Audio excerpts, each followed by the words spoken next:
Hey guys, what's up? We are back with another video today, and today we are doing our Notre Dame Louisville prediction and preview for this weekend's upcoming matchup. So make sure you hit that subscribe button down below. Like this video if you enjoy it. Comment all your thoughts and opinions down below as well. Notre Dame, Louisville, a big matchup here. Number 15 versus number 16. You have the Notre Dame Fighting Irish with a home field advantage last year. The Notre Dame lost to this team, lost to them in Louisville, a big matchup here that boosted Jeff Brom all the way to the ACC championship, where you had a disappointing loss to the Florida State Seminoles in the ACC championship after that defeat. So definitely a good team here in Louisville. Have Tyler Shuck at quarterback, a player with who has had some good games so far. Played well against Georgia Tech last week. This team in Louisville has played well. Currently walking into this game undefeated with wins over Georgia Tech, Jacksonville State. Sorry, I'm trying to combine those two for a second. And some good wins there. Obviously beat Austin Peay to begin the season. So not much there. But this Louisville team, when you're looking at them, they have a lot of key contributors on both sides of the ball. And Notre Dame definitely has had their struggles. So we'll see what happens with this game. But let's get into the bones of it. As Notre Dame coming into this game, it has been hot and cold, up and down, all over the place the entire time.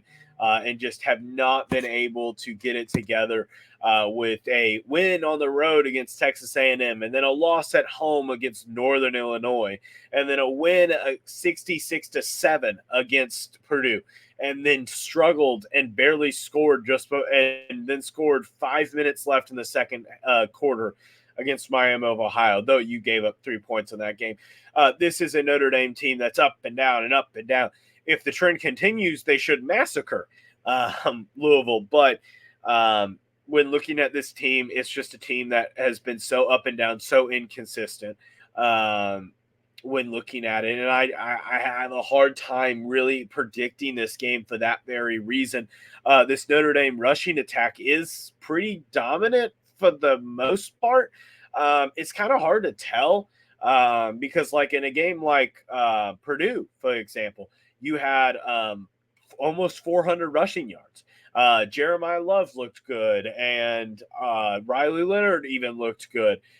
Leonard even looked good last week against Miami of Ohio, making passes that, whether it's Miami of Ohio or not, they were good balls. They were right in the spots that they needed to be in. They were good ball placement. They had exactly where you needed to be.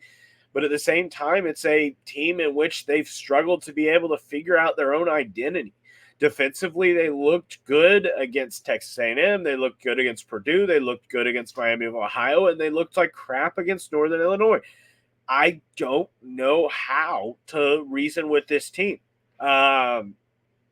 Jeff Brom is a good head coach, a coach that obviously is being his alma mater at Louisville, has a lot riding on this, hoping to be able to bring this program to successes that it has not seen before. And obviously, year one ACC championship appearance is a high bar. This Louisville team already is at a better place than it was at under Scott Satterfield in its entire tenure there.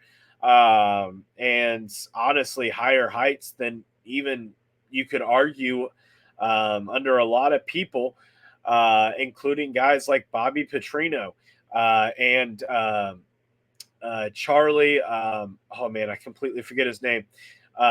Charlie, the former Texas head coach and USF head coach, and Louisville head coach, obviously, as well.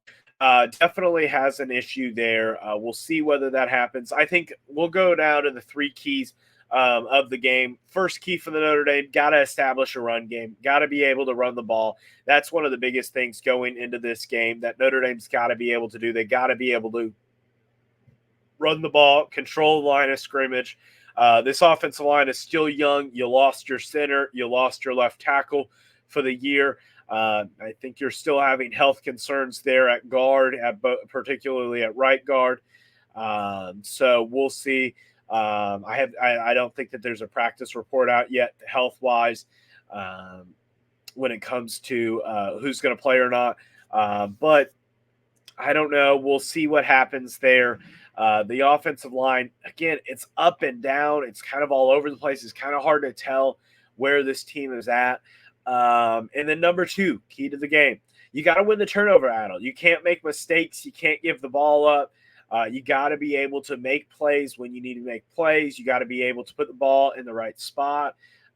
You can't be just throwing dumb turnovers or making mistakes, fumbling the ball away, or giving up dumb fourth downs or stuff like that. You got to be able to do that.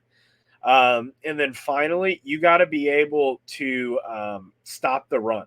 You got to be able to stop the run, because this is a Notre Dame team that has done a good job, don't get me wrong, generally at being able to stop the run. But this cornerback room between Christian Gray and Benjamin Morrison, Xavier Watson, the secondary with the safeties, I think that the secondary looks good. But I think overall the thing that scares me is still this rushing attack that the defensive line should be good. It should be elite with Riley Mills and Howard Cross and even guys like R.J. Oben and stuff like that. But I just don't know if it's there quite yet. So there is issues there. So we'll see what happens with this Notre Dame team when it comes to, can they fully be able to participate? Can they fully be able to put together a full game like they did against Purdue, and even that like they did against Texas A&M? Or are they going to struggle in being able to fully put together a game? And I hate use the same phrases over and over again, but just honestly, I just want to see this team work together for a full game, look good for a full game like we did see in Purdue, is not have struggles all day long against a bad Miami of Ohio team and a bad Northern Illinois team. Marcus Freeman is just like so bipolar when it comes to his teams, of like he is just hot and cold, Jekyll and Hyde. And it concerns me coming into this game. But at the same time, I will say this. Notre Dame, this is a big game. Big games under Marcus Freeman generally go well for the most part. You had a big win against Texas A&M. You had a big win against Clemson. You had a big win against Southern Cal. You almost beat Ohio State. You really should have. Obviously, there was the 10-man on the field mistake, the almost interception. You had so many issues there. But at the end of the day, all those games, 3 of those games at home, Texas A&M on the road, almost beat Southern Cal, if not for the refs not calling holding. Played well against Ohio State that first week. So this is a Notre Dame team that plays well in the games that are big, that they're supposed to. Honestly, games against Army and Navy and Georgia Tech scare me a little bit more than this Louisville game, just because Notre Dame has struggled against teams that they shouldn't. They're playing down to their competition and they're playing up to their competition, which come playoff time, that could be a good thing. But are they going to make the playoff? That's the big thing. I think that Notre Dame, at the end of the day, does win this game. I got Notre Dame winning 27-13 in this game. I think that Notre Dame does come away with the W.